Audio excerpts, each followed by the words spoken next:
I mean, it's really interesting. So I had a multifamily, and I remember one of my tenants he's paying late like every month. I think I might have called one of you guys about it, but I do remember us talking about it because there was a $30 per. Now I inherited the tenant, okay, so the late tenant, and so it was like a $30 per day late charge. I think I called and I said, "Hey, man, I got a tenant that's not paying, and it's a $30 late fee." And he was like, "Your first question was, do you want to evict them?"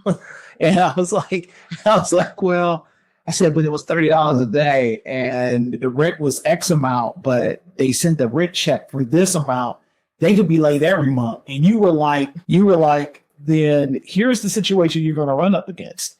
If you ever want to evict them, they're going to take one look at that lease, and the judge is going to look like you took advantage of them." Even though I didn't make the lease happen, we did an amendment to remove that very high late charge. Whittle it down where it's more manageable or fair. So way more manageable and fair. And I remember you telling me like, "Hey man, you may want to change your lease like now."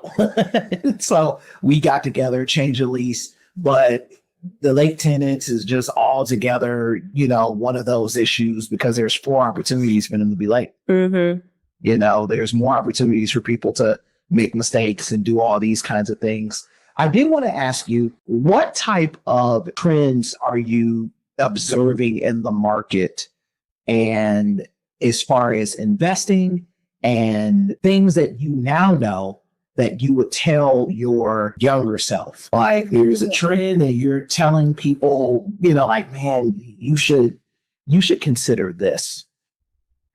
The type of investing or area to invest in, maybe. Yeah, it could be. So I'm not sure how successful this is, but I've been noticing a lot of people wanting to buy owner financing terms. I don't know if you've noticed that too. I mean, we know it's been around for a while, but I've been seeing it a lot more, especially on some of my entry-level listings where I'm just getting sight unseen offers, or this is my cash offer, which is going to be half of what you're asking, or I can give you more than what you're asking if you're willing to owner finance it to me for a donut. I'm like, oh, very interesting. Yeah. So that's something that I've been noticing. And also, I feel like with the interest rate environment, the way that it is, a lot of people they're just getting into a house, right, that they can't. And their plan is to turn it into a rental later when they move out. And hopefully they can refinance so that the cash flow actually works. And we're noticing that even in areas that have historically been, I guess, lower priced, even those have been climbing. So a lot of people are having to, I guess, settle for what they can get just to get into the game. Yeah. I don't know if you're just seeing the same thing. So there is a lot of different trends that I am noticing along those lines. And what I wanted to kind of, before we wrap up here, and I wanted to kind of ask you, as a real estate agent, what should people look for in an investor-friendly realtor? Let's go. Well, I would say something that would make me feel comfortable is if this person walks the talk, right? It's one thing to know about real estate. It's another to actually be in real estate. And I think that you should look for somebody who has personal experience that they can share with you, because you can go a lot further faster by learning from others' mistakes. And it's also some kind of synergy, right? Because you can always bounce ideas off of each other. And it's, instead of just talking from theory, you can talk from actual experience. And I think I can't understate the value of experience. Why do you think, I mean, there's a lot of realtors out there that don't own investment property or even property in general. But why do you think that is? There's so many realtors that don't have their own portfolio or don't have investment property? I honestly think that real estate's not for everybody. I mean, just based off of like the deal that almost broke you, right? Yeah.